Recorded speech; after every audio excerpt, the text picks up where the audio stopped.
Aha. Oh, Okay. just check. I keep saying my LinkedIn is not able for me to go live. Okay, Interesting. you're live on my LinkedIn right now. I am okay. Yeah. All right. So, Are you welcome live on everyone. yours? I'll see. Okay. Welcome everyone to this bi-monthly webinar. But today we are making things different, a little bit different and more progressive in nature.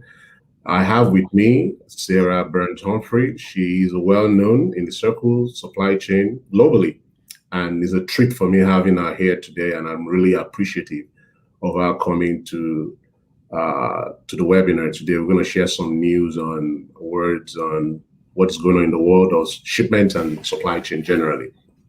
If you look at our LinkedIn profile, she's not.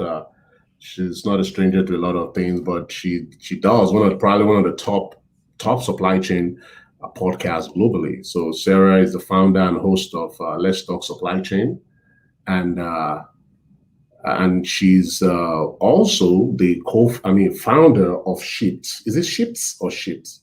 Aha. So that is the question. I've actually got a video coming out. Is it Ships or is it Ship Z? It's Ships. Oh, okay, Ships. Okay, right. Ships. For now, we'll call it Ships. You know. All right. So, and also she's involved in so many stuff, but for now, I think we just focus on Chip Z and what she does on Let's Talk Supply Chain. So, with no further ado, welcome, Sara. Welcome to the Unfettered webinar. Thank you. I am so happy to be here with you today, and especially since we're going to go live. I'm just checking your page because I'm already seeing that we're live on the Let's Talk Supply Chain page, and lots of people are watching us today. So I'm excited. Awesome. I don't know. Okay, Let's Talk Supply Chain is live. All right. So I don't see it on your page though, but I don't see it on my page either. But anyways, that will be a different case in point with LinkedIn. I guess. Interesting. Either way, though, is that they find me on your page or on my page? It's too late now to be kind of rectifying this. But let's go down to business. We have about 45 minutes of discussion here. And then from there, we'll go into question and answers. If people have question and answers, and then we can go from there. sounds great. So, a lot of things has been going on. So, I'm actually during our pre-podcast, our pre-webinar chat, I didn't talk about what you do in Certified International Freight Forwarders Association. I know you're an instructor over there, but I don't know if time will permit us. We'll take one or two questions in that line as well. But for what is worth, I think people need to know that you do that on the side. Is it on the side or full time? No. So I'm a certified instructor. I don't actually currently teach right now, but it's definitely something that I have looked into in the past, and it gives me some opportunities in the future as well. Okay. All right. So now you in Ships or Shipsy, right? The Shipsy, you bring shippers and forwarders together and streamline the quoting, booking, and shipment process. How's that been? With this pre-pandemic and post-pandemic, how was the difference so far? Well, it's been an interesting time to be a startup, that's for sure. So I'm kind of juggling two startups right now, right? Because I've got Let's Talk Supply Chain and the media side and the content machine that's going, and then I've been working on this supply chain tech startup called Ships or Ship Z. And I've been working on it for quite a while, but that's what happens in tech and obviously in when you're bootstrapping a technology company.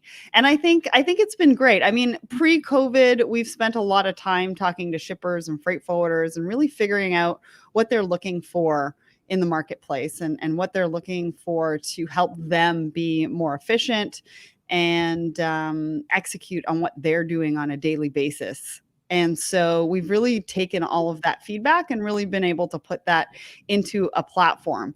Post-COVID, I mean, during COVID, it really hasn't affected us too much because we've just kept the machine going, right? We've just kept the development going, and I think that it's actually a really good time for us to launch right now because there's freight forwarders and shippers that are really interested and hungry for what we're bringing to the market. So. Absolutely. That's quite interesting. And we'll stay a little bit. I know I've been part of the Let's Talk supply chain since that we've met, and it's been some profound knowledge domain. Thank you and thank you. And I'm very appreciative of bringing subject matter expert to your platform and to speak extensively on different issues that are plaguing supply chain or opportunities rather that comes forth. Now that for depending on what the part of the world we find ourselves, some of us are still in the thick of COVID, some of us are just finding ourselves outside the realm of COVID, and we still don't know how the outcome of the old pandemic is going to be on the effect on supply chain. But as you've seen across the world, from halls of power to economic platforms, everybody and their mom is screaming supply chain, supply chain. And a lot of my audience listeners have come up to me severally on that. I've only talked about the upstream side of supply chain, talk about the procurement and supply, that I didn't dive much into logistics. So you coming on board as a logistical expert actually brings, maybe I'll get them quiet a little bit for kind of harassing me of not bringing a lot, guests from the logistic world. Logistical work is a beast on its own. Supply chain cannot move up and down the chain without logistics. And it's quite interesting. Oftentimes that will focus on the supply element of it, the procurement element, and all of that nuances that within supply chain that we don't focus more on the logistical side. So today we're shining light on the big industry, the big sect of logistics. So now you've brought a lot of guests or professionals rather on your Let's Talk Supply Chain show, and you've discussed varieties of topics on logistics. What is the sticking point at the moment that every, let's say, director of logistics or supply chain managers is quite concerned post-COVID about the direction of logistics in this crazy world we find ourselves? That's what we call it, the dynamic world of shipment and logistics. So what is that sticking point? What is that? What I mean is that the top issue on top of their minds that all of them are concerned about. Yeah, it's funny that you asked that, because we actually, our question of the week last week was what are the supply chain leaders, top priorities? And most of them said communication. I mean, that's like supply chain in general, but that they were very focused on communication, not only internally, but externally. I think when it comes to logistics, it depends where you're sitting on the fence, right? Logistics covers a lot, right? Covers trucking, ocean freight, air freight, and rail. There's a lot of moving pieces, a lot of components to freight. And I think leaders right now in general are just tasked with so much, right? It's not just even their wheelhouse of what they're supposed to be taking care of as far as logistics. It's also the mental health and well-being of their teams and what everybody's going through, and how do we, do a hybrid model of going back to work and working from home, and what does that look like, and how can we do that?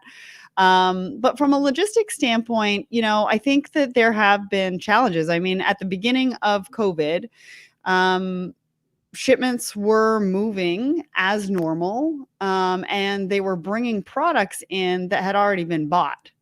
The trouble was that there was nowhere to send it. So there was a lot of product that was left in containers, which creates storage charges get really high on that. You do not want to leave product in containers, but warehouses were full. They didn't know where to send the product. They didn't have retail locations to send them. They were all shifting priorities into e-commerce and how do we do that and different things like that. So at the beginning of COVID, there was a lot of that. Now, I was just talking to Audrey Ross on our Thoughts and Coffee the other day, and we were talking about planning. How do you plan when you actually don't know what it's going to look like for the rest of the year, right? Like, are we going to have a second wave? Are we going to have to go back into lockdown? One example is Melbourne right now. Melbourne, Australia is in a 6-week lockdown and they need a permit to leave the house and go to work or go to the grocery store. And so if that happens again in the USA or Canada, how do you plan your sourcing and your purchasing and your purchasing of product, which then trickles down and affects the logistics. So how much are you moving? Are you moving full container loads? Or are you moving less than container loads? Are you going to kind of wait and see and then pay the higher prices for air freight? I mean, for example, air freight on PPE, I think only just a month or so ago was like almost like 18, 19, $20 a kilo.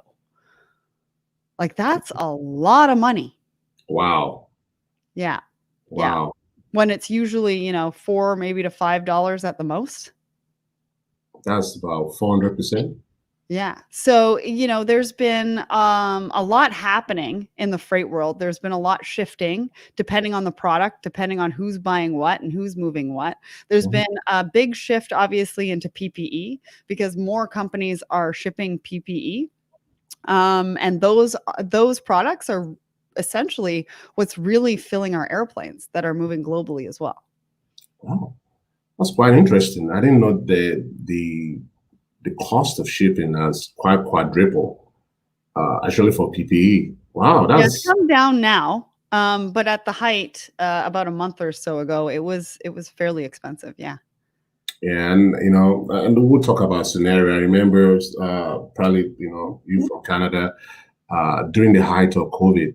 I remember some folks are just flying their own private plane to China and bringing those PPE themselves. And I mean, it's quite interesting that a lot of supply chains as we know it is broken, Yeah. actually, and so that says a lot about what our supply chain is and at what bedrock or what kind of foundation those supply chain are grounded in.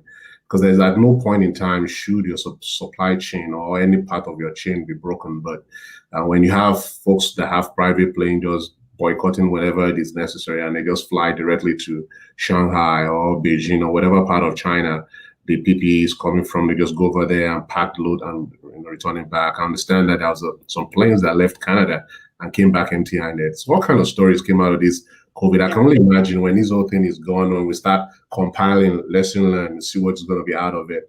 Yeah. But let's talk a little bit about now that we've seen the at least for the first wave or second wave, whatever we'll call it. We've seen the at least the worst part of it. I think it's safe to say that.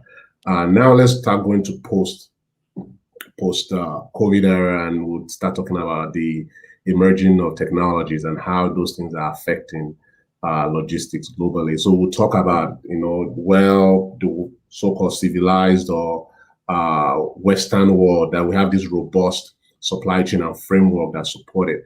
As you see from your standpoint, shipments as is, with all this new, artificial intelligence and all this other stuff, and how is that shaping the way logistics is viewed or is rate? And I know you guys are working on figuring out ways to reduce rate and freight forwarding in Ship Z. But there's some new technologies that are coming in as well that are supposed to eliminate some of these duties. What do you think about it? Yeah, I think it's been an interesting time, right? Because the pandemic has really sped up um, what the inevitable, Mhm. really. I think that, companies were looking at technology, but it was potentially on the back burner. And now it's being brought to the forefront because they are looking for more ways of becoming more efficient. They're looking at ways that they can bring in technology to really enhance what they're doing and make it easier on their teams, right? Especially from a warehousing perspective. Mhm. From a logistics perspective, there's a lot of moving parts, right? Depending on what piece that you're looking for. Freight forwarders that are working with shippers have traditionally not used marketing, as a way to get the word out about what they do and why they're different. They've traditionally used salespeople and worked with salespeople, and salespeople have gone out and gotten business. I think that's changing. And then technology, right? They've been investing in technology. They're not quite sure where to invest in technology. There's a lot of technology options that you can invest in. And so they're looking at, AI, they're looking at RPA, they're looking at ways to streamline documentation, right? Because in freight forwarding, documentation is a huge, huge deal. And they're also looking to reduce their costs on the sales and marketing side. And that's kind of where Ships comes in. So a lot of times, freight forwarders are working with small to medium sized to enterprise companies. Well, the enterprise companies have traffic departments. They have the teams available to be able to work with the freight forwarder. A lot of the times they know what they need, and they've got a contract with them, or they've got a contract with the steamship line. It's the small to medium sized enterprises that are importing and exporting that I think are really being left out. And that's who we are focusing on. So we are looking to bring together the freight forwarders and the mid-market importers and exporters, just to make it easier for everybody to do international shipping, by air and ocean freight.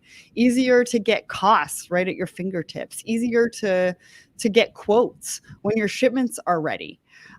Easier to communicate with each other, because there's been a lot of gaps in the freight forwarding industry, and shippers are frustrated. Freight forwarders are frustrated because they're constantly doing things for free that they shouldn't have to do for free, Absolutely.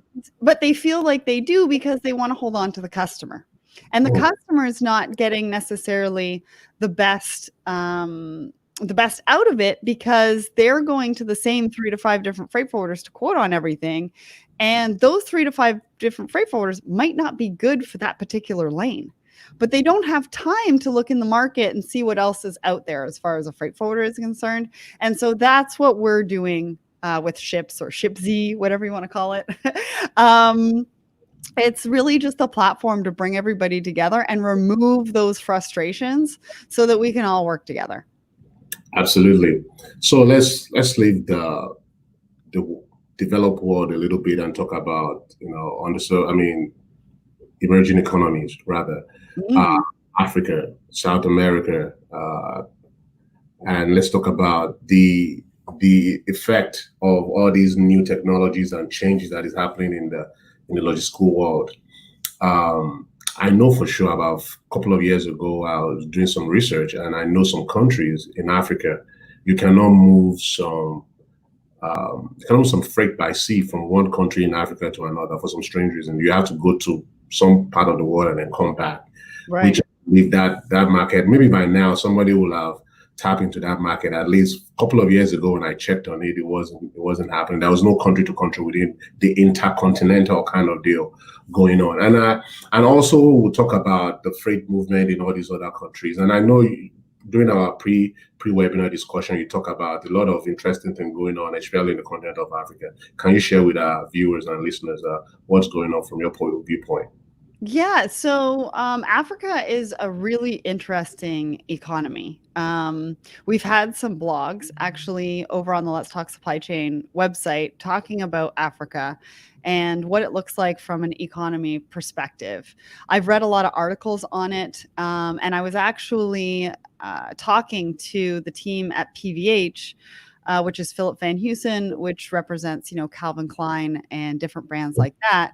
Mhm. And they were actually just launching or breaking ground on their manufacturing facility over there. And so I was really having conversations with them when they were kind of breaking ground on it and learning from it.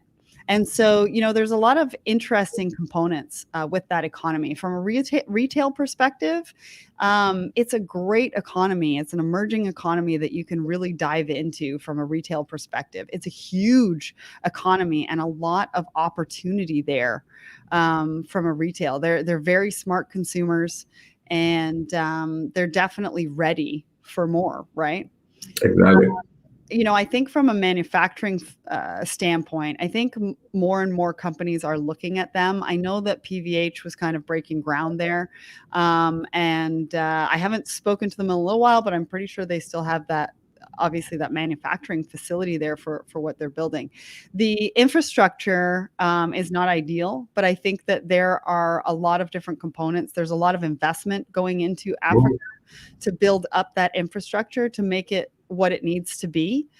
And so I think that there's a ton of potential over there, and definitely an economy that needs to be taken a look at from multiple different perspectives. I think when we talk about diversification, like I'm talking a lot about diversification of your supplier base. Where are you going to manufacture? Are you going to stay in China? Are you going to move away from China? What does that look like? What are the factors that you need to consider? And there really is a lot to consider. I'm hearing all sorts of things, like we're going to stay in China.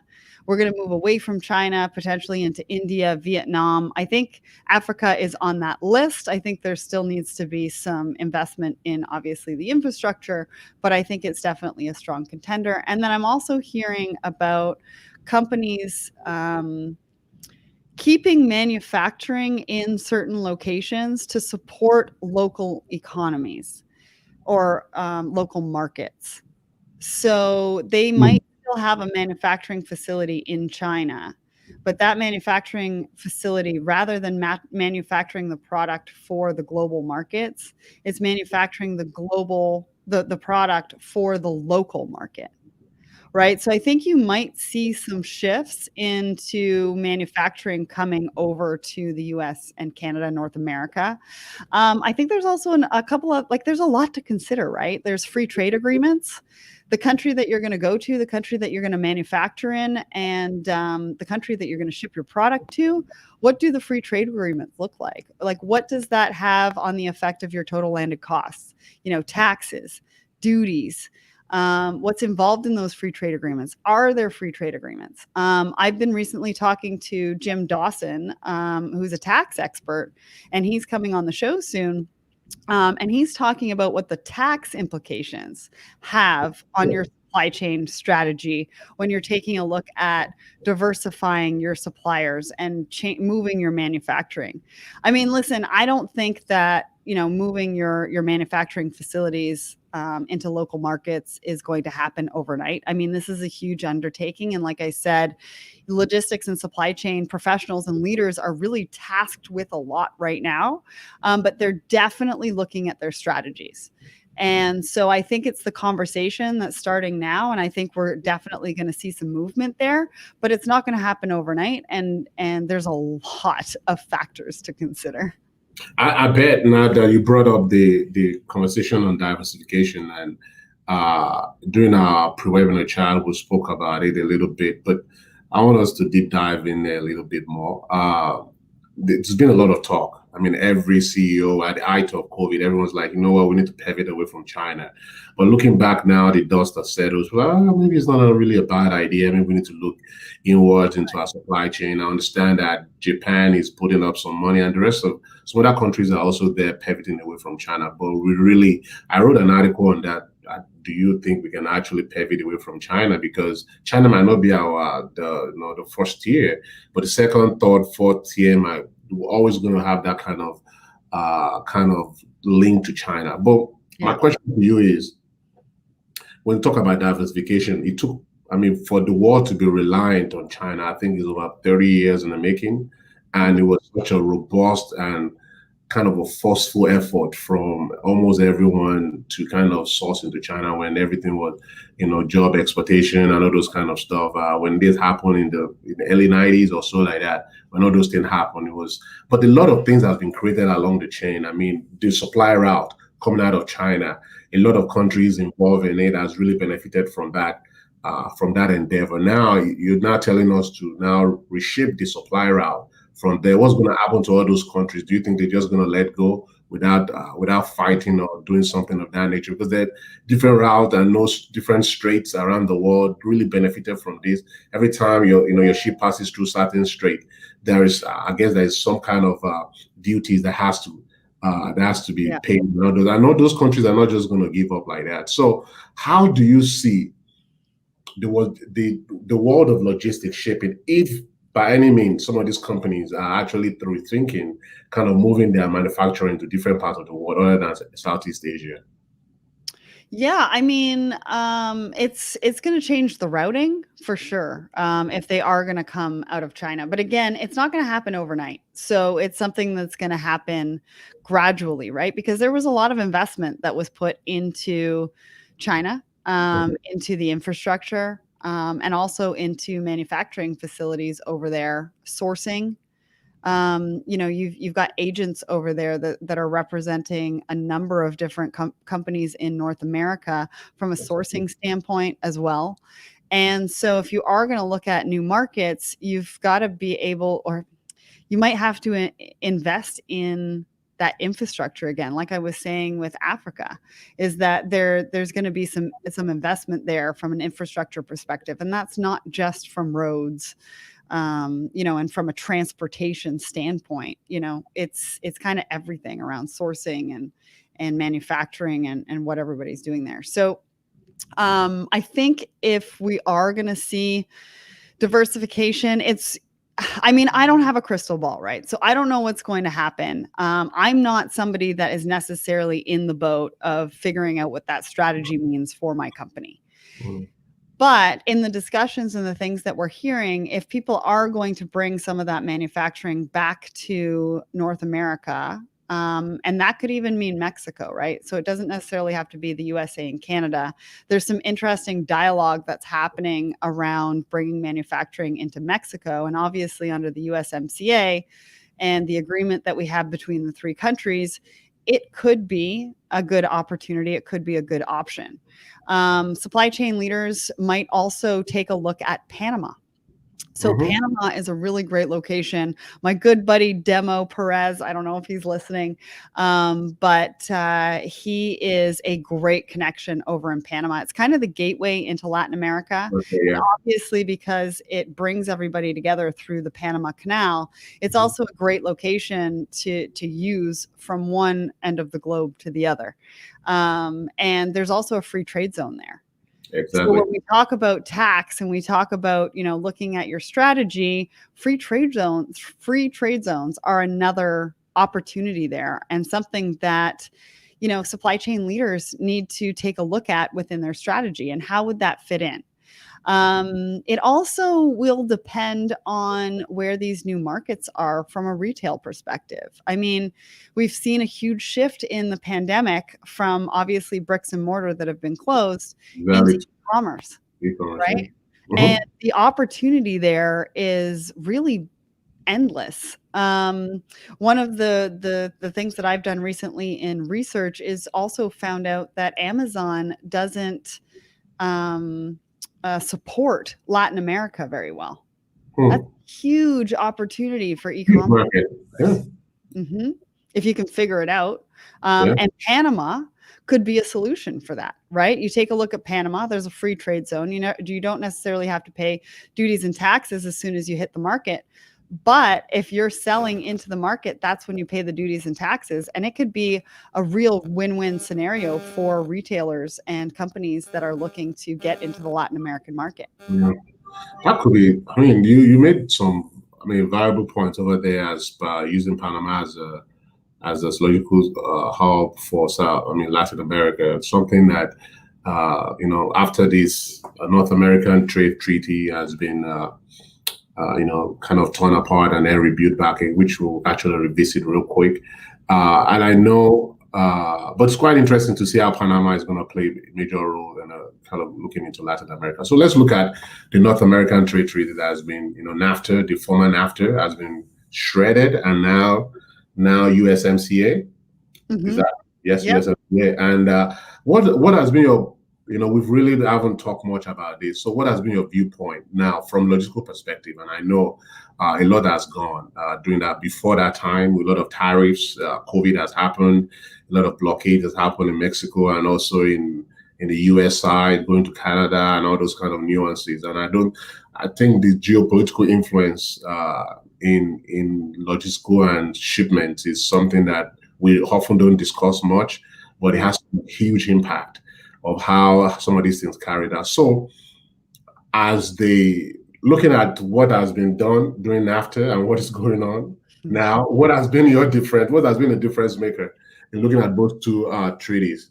Yeah, so I haven't really done a deep dive into it. I've heard that there are, some significant changes depending on what industry that you're in, and Mhm. so obviously, when you're taking a look at moving your manufacturing and potentially being under that USMCA banner, Mhm. you need to take a look at that free trade zone, free trade agreement. You need to look at it a little bit more closely and figure out what that means for your bottom line, and how it could maybe benefit you or not benefit you. I know from a de minimis perspective, so that's really the one that affects most people.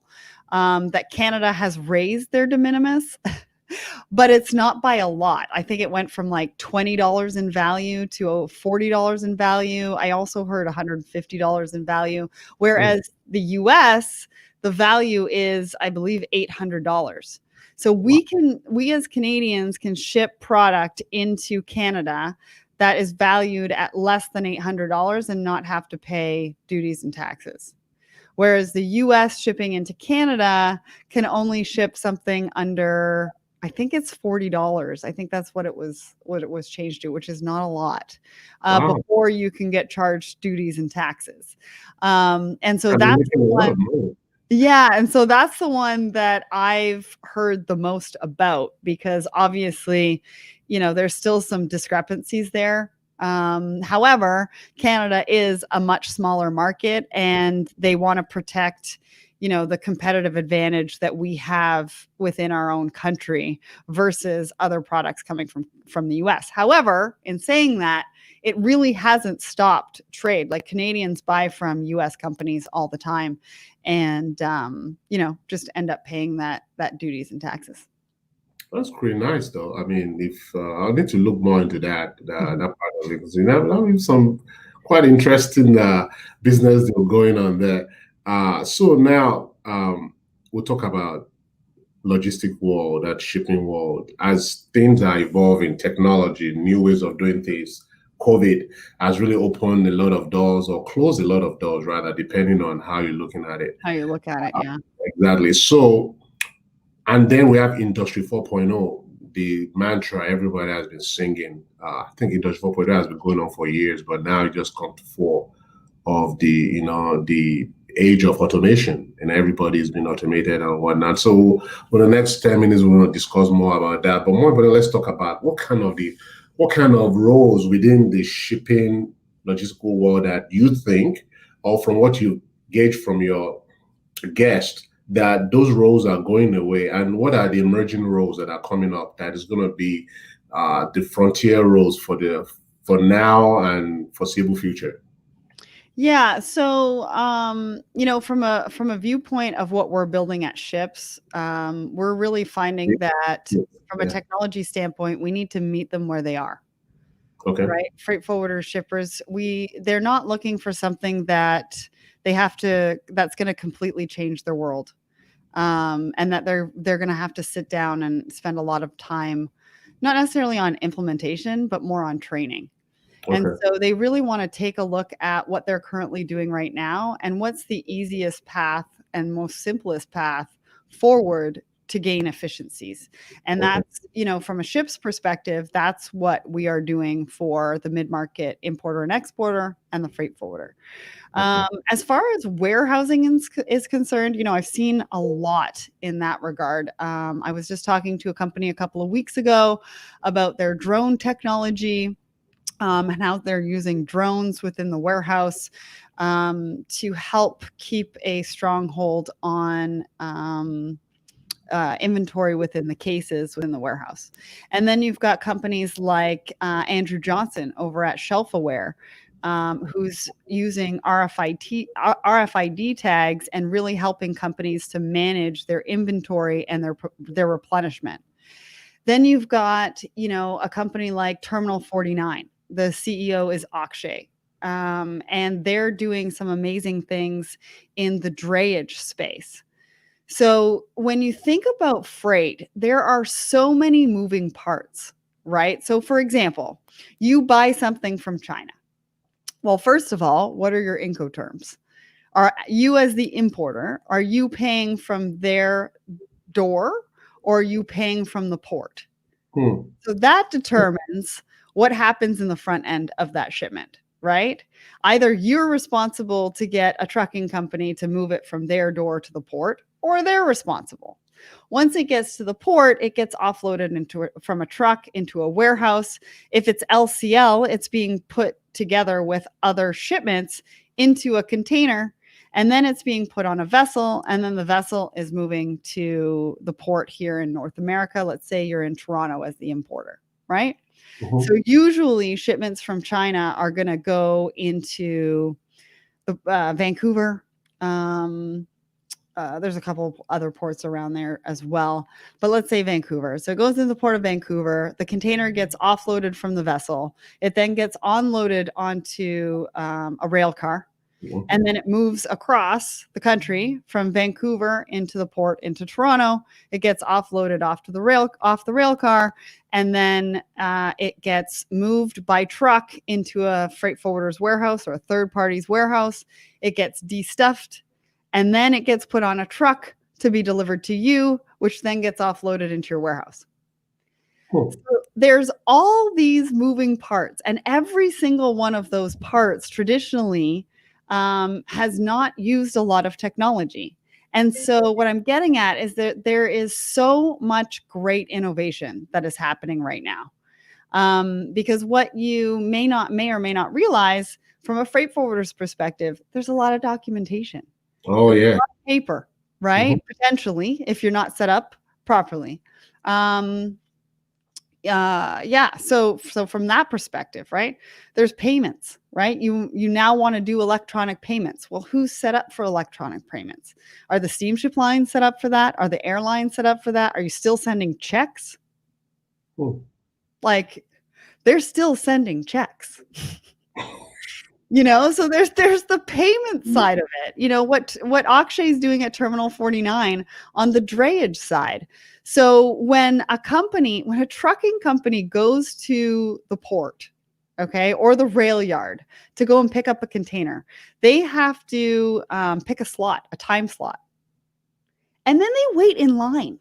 Like, I don't know if you've seen these lines, Oh but they yeah. wait in line. Like, these are long lines. Trust me, I've seen in some countries it's even worse. And the trucks are running.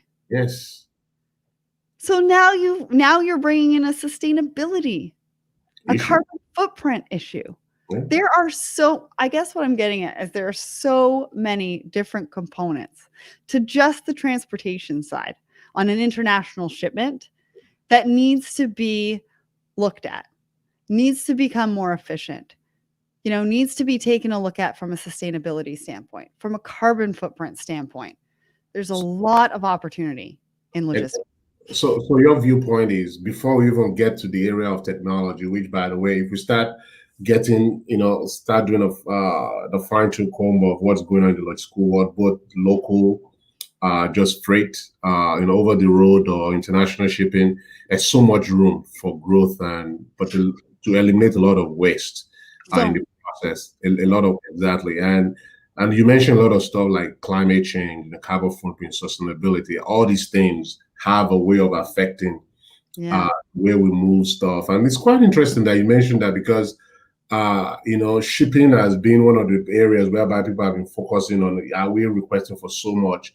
I mean, so much stuff. Are we, consuming so much stuff that there's so much shipping going on around the world, and it's quite interesting because this discussion can go, I mean, it's like a rabbit hole. You can go, Oh, it's I the know. endless. You can just keep going over there. But it's quite interesting. At least a lot of people that really want to improve the industry can start looking into that area. Besides technology, there are so many processes, so many ways to help the environment. We'll talk about sustainability and how those things kind of impact logistical world. So But I now, would go ahead. also just before you go on, I would also really highly recommend that people go and take a look at what's out there as far as innovation right now and what people are working on. Because there's a lot of really talented people that are out there working on some pretty cool things. A lot of them have been on my podcast. So if you go to podcasts under letstalksupplychain.com, I've got a category filter. All So right. if you're looking for technology, if you're looking for AI, it'll bring up all of the episodes from all of the companies that have been on that are disrupting the industry and showcasing what they're doing. And so, it's important for us as supply chain professionals to get behind them as well, right? Because they're going to be the Absolutely. driving force of that change. And some of this change is really not easy, right? Oh, yeah. Because, some of it is still manual, some of it is still stuck in the traditional, some of it's really complex to the fact that they're going to start on one path and then they're probably going to change where they're going, potentially 180 degrees, based on the roadblocks that they're hitting and what they're finding and what's working, what's not working, based on the feedback of the industry and where the industry's at. Where you think it should be and where the industry is at are two completely different things, and are something that as a technology company and supply chain you've got to take a look at. Absolutely, absolutely. And the thing is just endless. I know we'll talk about smart containers. I mean, there are a lot of people working on that. You mentioned drones now. I know about 5 years ago, is it 5 or 10 years ago, people were predicting drones are going to take over. Amazon will start dropping on drones. I mean, we still haven't come out of that wood on that one yet, because obviously it's still some of the delivery methods they are doing because the demand is so high. And I really don't know if Amazon is going to keep up with this rate of the way people are demanding and want shipping to be done. I don't think humans will be able to complete this kind of demand. But now, don't let me that's just a segue. So back to my original question is the issue of drones. People are using drones in the warehouse, especially big fulfillment centers. People are using drones, but now using of drones across the city, especially in this pandemic, I've seen different countries implementing those things. And I believe that as things continue to go on in foreseeable future, some of these things will be used more. I mean, more a lot of these aviation rules will be relaxed to accommodate such flight. And how is that going to change the way we do last mile delivery in in the shipment world? Yeah, it's a good question. I think, from a warehousing perspective, drones are being used, for inventory tracking, sometimes replenishment. I'm sure there's a whole bunch of other ways that drones are being used. From a last mile delivery perspective, I think it's a good idea. I think that there's, some things that still need to be ironed out. Like, for example, the drone is on its way to deliver a package, and what if something happens, right? What if Mhm. it, drops out of the sky, let's say, for Somebody whatever, use a baseball bat. right? Maybe like you said, maybe somebody has a BB gun, maybe somebody has a baseball bat, maybe it runs out of battery, and that person does it on purpose and takes whatever that product is. Now what? Hmm. Right? Also, if it drops out of the sky and hurts somebody, what if somebody's walking underneath it? Yep. Right? I mean, these aren't supply chain issues necessarily, but I think that they're roadblocks that potential companies that are looking to use drones might already be thinking of and might already have a solution to that. But those are just a couple of things that come up for me. I think, deliveries in remote areas, I really think that drones can make a huge, huge difference. In Canada, we like everybody's kind of spread out everywhere, and so we've got a lot of remote locations, and that's why our last mile delivery costs are really high. So I'll give you an example. For an 8x11 package in the US, I think I paid something, the most I've ever paid for that was like $3.50. In Canada, it can range anywhere from $11 to $14 and up. Wow. Exact same package, shipping the exact same product. Interesting. It's because we have so much land, and because we're all spread out, And, Canada Post, I think, is just a little bit expensive, but that's just my my opinion. So I think potentially drones can help with that. I'm not a drone expert, but definitely some of the things that I've thought about when I've been having conversations with people who are, or just thinking about the usage of drones in last mile delivery. I mean, don't get me wrong, I think it's exciting. It And I should. think that if we get it right, it'll definitely be something that would be very useful in last mile delivery, I'm sure. Especially, I've seen it used a lot in China these days, and China has really step up their delivery, and I think that's what most of the Western world is trying to do. I mean, right now you have people getting delivery done within 2 hours, 1 hour, and you really can't get to that level of delivery time unless you use everything in your delivery arsenal Yeah. to combat that. So drone is definitely one of those tools being used. It was quite interesting. I know we kind of bounce around, touch base on Yeah. on logistics, but it's just to give the questions I've gotten over the course of the week about different people from different part of the U.S. and other part of the world. They just want to have different discussions on logistics. So before you go, we'll touch briefly on data and how data has been, now logistics world, shipping world has tons of data, useful or unuseful data that's going to be used. And from your perspective, let's look at it from 10,000 feet view. How do you see this thing shaping the shipment world going forward? The advent of data, because data is, as we discussed, is the new oil, and I did mention that earlier. yes, that we discussed the new oil. So how do we? And I know a lot of people are using data for different things, but for the mom and pops, the guy driver driving on the road, and I know they are now that we have now gone to electronic reporting on drivers. And I figure somebody's kind of harnessing all those data of how many hours this driver drove last month and whatnot. And I don't know what they're going to be using those kind of data for, but obviously it's data, So and it's endless. I mean, you're talking about on the road, name it. There's so much data out there. So from you, I mean, and I know it's kind of a open-ended question. So what do you think? As per logistics is involved, because to be honest with you, people that are really doing the log world, the shipping world, they don't care about data. People that are driving the forklift, moving package from from point A to point B, driving those trucks, loading the containers, loading the ships, they really don't care about data. But we do, as for planners and strategists, we do. But to what extent is this data in logistics and shipping world? Yeah. I don't think it's given as much support as it needs to from an organizational standpoint.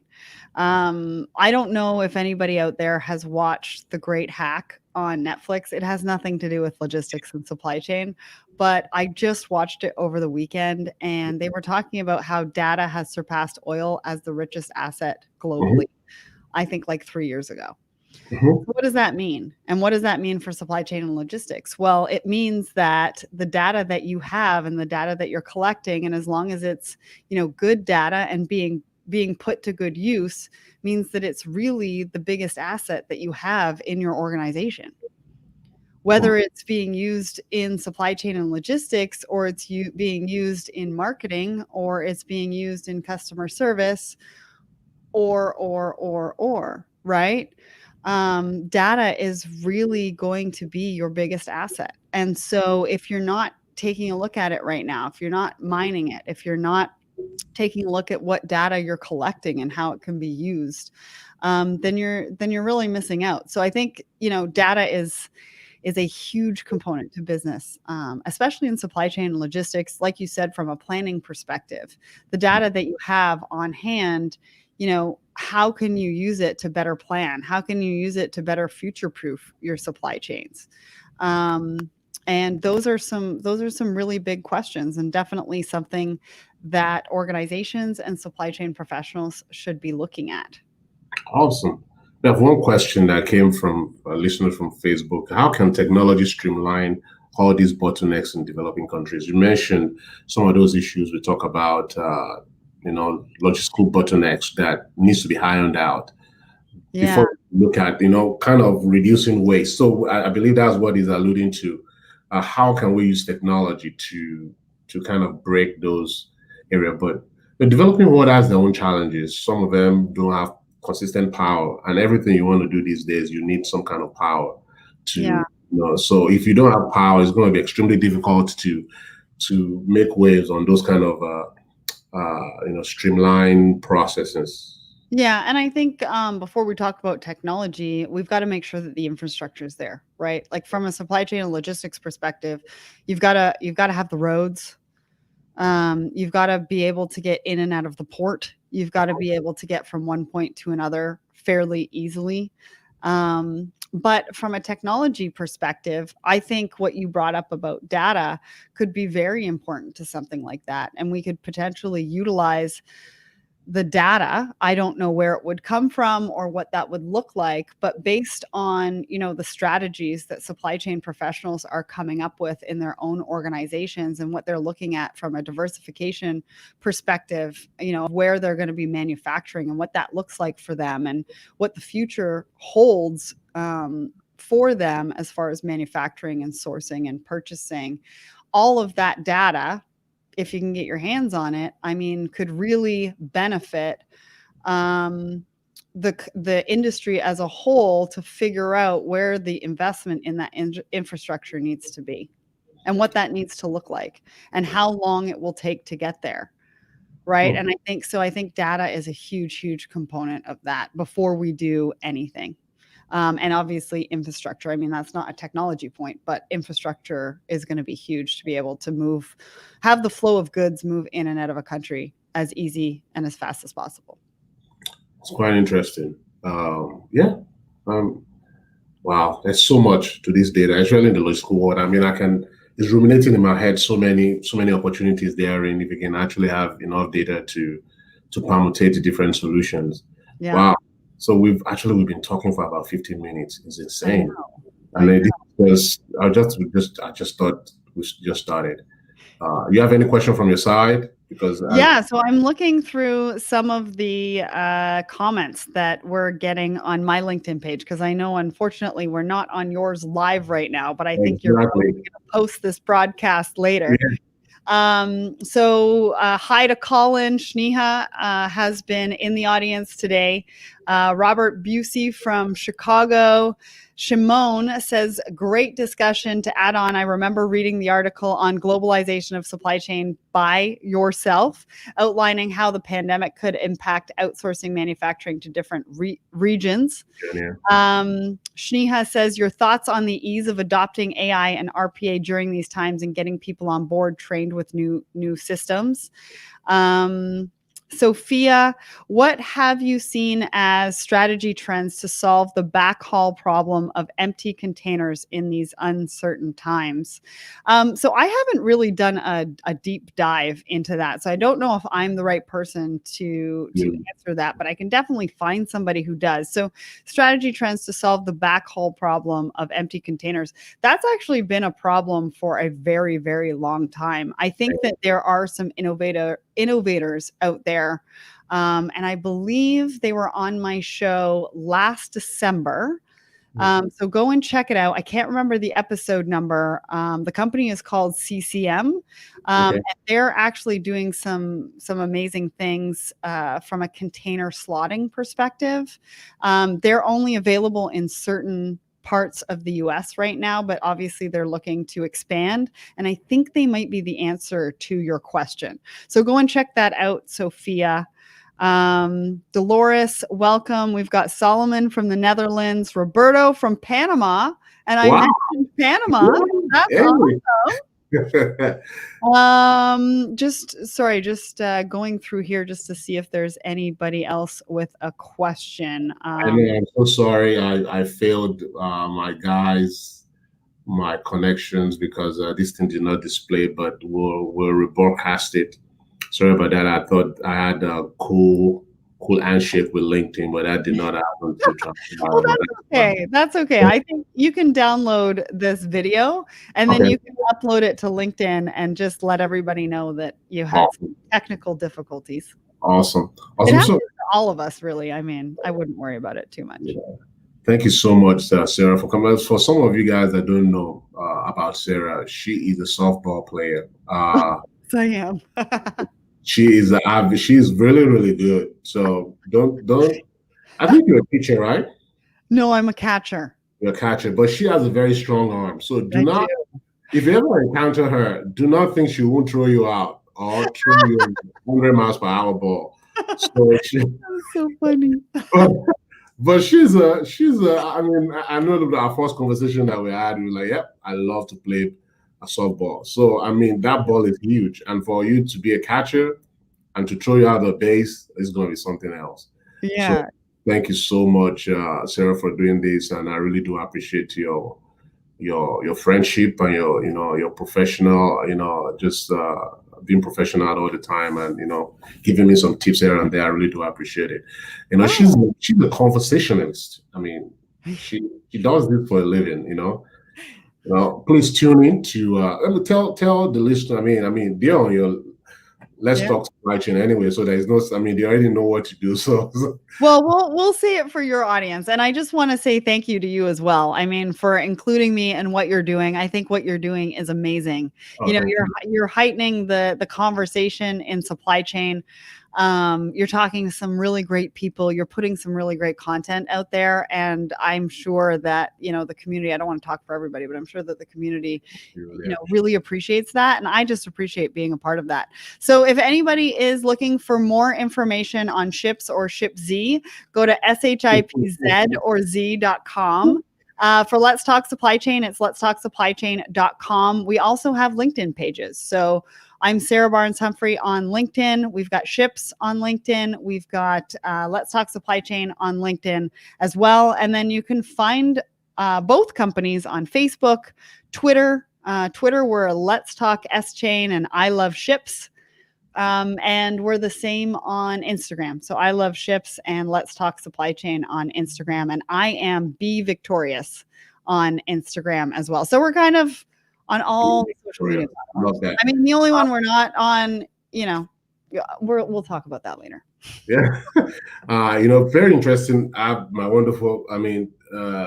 a wonderful afternoon for me after, having this conversation with you. Once we leave this platform, I'm going to have a podcast with the chief of the Choctaw Indian Nation, and I'm so excited about it, and talking about what has been going on and the economic, resurgence, and what is going on in the community, and how you lead in a diverse community. It's going to be enriching. So today is such a blessed day for me.